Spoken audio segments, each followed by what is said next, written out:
Halo Sobat Walet, Assalamualaikum. Selamat datang kembali di channel AHD Walet di segmen berbagi perjalanan RBW AHD Walet. Sobat Walet, di video sebelumnya saya menemukan burung hantu di dalam RBW saya, padahal baru saja diaktifkan. Beberapa perbaikan sudah saya lakukan dan saya berharap masalahnya sudah selesai. Tapi Sobat Walet, setelah saya keluar kota dan memantau RBW saya melalui CCTV, saya menemukan predator ini belum menyerah. Dan inilah video selanjutnya. Evaluasi pertama setelah menemukan burung hantu. Setelah menemukan seekor burung hantu berada di dalam RBW, saya langsung melakukan beberapa perbaikan. Saya memasang wireless pada area LMB, membongkar tiang lampu yang selama ini sering dijadikan tempat bertengger, memindahkan posisi lampu ke dekat LMB, dan memasang CCTV untuk memantau kondisi di sekitar gedung. Dengan perbaikan tersebut, saya berharap burung hantu tidak bisa lagi masuk ke dalam RBW dan walet dapat mulai beradaptasi dengan lebih baik. Kondisi mulai membaik. Setelah semua perbaikan selesai dilakukan, saya mulai melihat perkembangan yang cukup positif. Burung walet kembali terlihat terbang di sekitar RBW. Bahkan jumlahnya terasa semakin banyak dibanding sebelumnya. Beberapa ekor juga mulai terlihat mendekati dan keluar masuk melalui area LMB. Melihat kondisi tersebut, saya merasa cukup optimis. Setidaknya perbaikan yang dilakukan tampak memberikan respon yang baik dari walet. Karena kondisi sudah terlihat membaik, saya kembali berangkat bekerja keluar kota dan melanjutkan pemantauan RBW melalui CCTV. Dari pantauan selama beberapa hari berikutnya, aktivitas walet masih terlihat normal. Beberapa kali kamera merekam walet terbang mengelilingi gedung dan melintas di area LMB. Saat itu saya mulai merasa tenang. Saya berharap masalah yang sebelumnya terjadi sudah berhasil diatasi. Burung hantu kembali muncul. Namun kondisi itu ternyata tidak berlangsung lama. Pada suatu malam, kamera kembali menangkap sosok yang sudah tidak asing lagi. Burung hantu tersebut ternyata masih datang ke area RBW. Bahkan dalam beberapa rekaman, terlihat ia beberapa kali bertengger dan berjaga di atas gedung, seolah mengawasi jalur keluar masuk walet. Meskipun demikian, saat itu saya masih cukup tenang. Karena saya berasumsi wireless berukuran 15 x 15 cm yang sudah saya pasang pada LMB cukup aman dan tidak akan mampu dilewati oleh burung hantu. Selain itu, saya juga berpikir bahwa walet dan burung hantu memiliki waktu aktivitas yang berbeda. Walet biasanya aktif hingga menjelang malam, sedangkan burung hantu baru mulai aktif ketika hari sudah gelap. Dengan kondisi tersebut, saya beranggapan keberadaan burung hantu di luar gedung seharusnya tidak terlalu mengganggu aktivitas walet. Namun beberapa hari kemudian, kamera merekam sesuatu yang membuat saya kembali waspada. Burung hantu tersebut terlihat berusaha mendekati dan mencoba memasukkan tubuhnya melalui area LMB. Melihat rekaman itu, saya masih berusaha berpikir positif. Saya yakin wireless yang telah dipasang akan membuatnya kesulitan masuk ke dalam RBW. Tetapi seiring berjalannya waktu, hampir tidak ada lagi walet yang terlihat melintas di sekitar RBW. Di titik itulah saya mulai merasa khawatir. Jangan-jangan predator ini berhasil masuk ke dalam RBW. Pulang cuti dan cek RBW kembali. Setelah mendapatkan jadwal cuti berikutnya, saya memutuskan untuk kembali melakukan pengecekan secara langsung. Saya ingin memastikan apakah kekhawatiran saya selama ini benar atau tidak.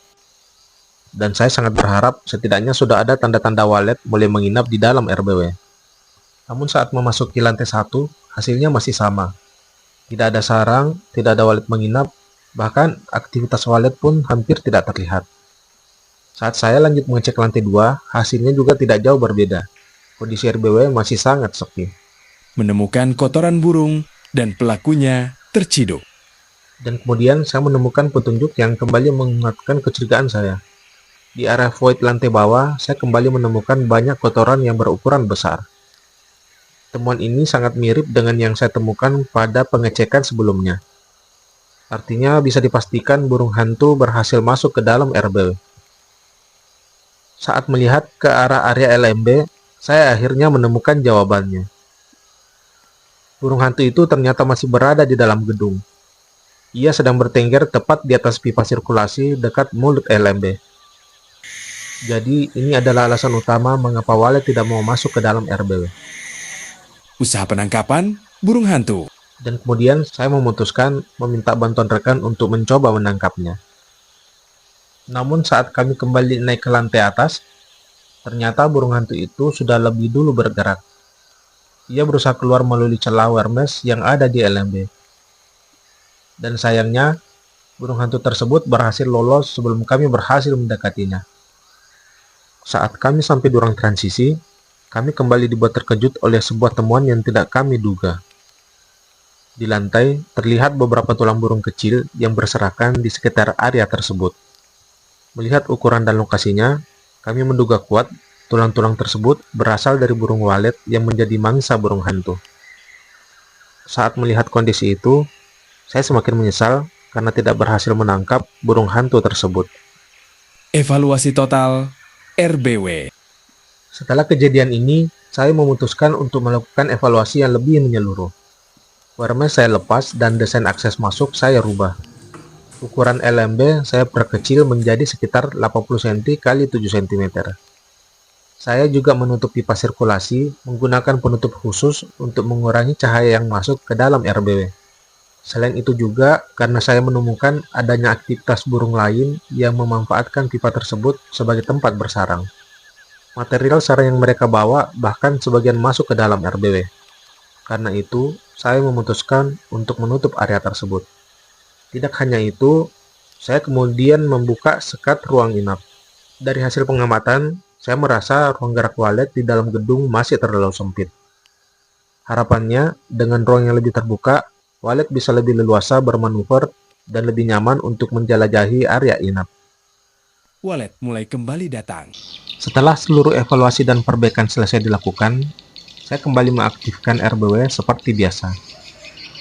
Kali ini saya tidak hanya fokus mengatasi predator, tetapi juga mencoba memperbaiki beberapa bagian bangunan yang menurut saya masih kurang ideal untuk walet. Setelah itu, saya mulai mengamati respon walet dari hari ke hari. Perlahan, aktivitas walet kembali terlihat di sekitar gedung. Beberapa ekor mulai berputar mengelilingi RBW dan sesekali mendekati area masuk LMB. Meskipun belum bisa disimpulkan sebagai keberhasilan, setidaknya perubahan yang dilakukan mulai menunjukkan respon yang cukup positif. Saat itu, saya berharap kondisi di dalam RBW sudah jauh lebih nyaman dibanding sebelumnya. Dan yang paling penting, tidak ada lagi ruang bagi predator untuk masuk ke dalam gedung seperti yang pernah terjadi sebelumnya. Sobat Walet, setelah 2 kali melakukan evaluasi besar, saya berharap ini adalah yang terakhir dan menjadi titik balik bagi perkembangan RBW saya. Kini, saya hanya bisa menunggu, memantau, dan berdoa semoga waletnya bisa segera menetap di RBW saya. Apakah perbaikan ini berhasil? Atau apakah burung hantunya akan kembali lagi sehingga membuat trauma burung waletnya? Kita akan tunggu dan update di video selanjutnya. Sobat Walet, terima kasih sudah menonton. Sampai jumpa di video berikutnya.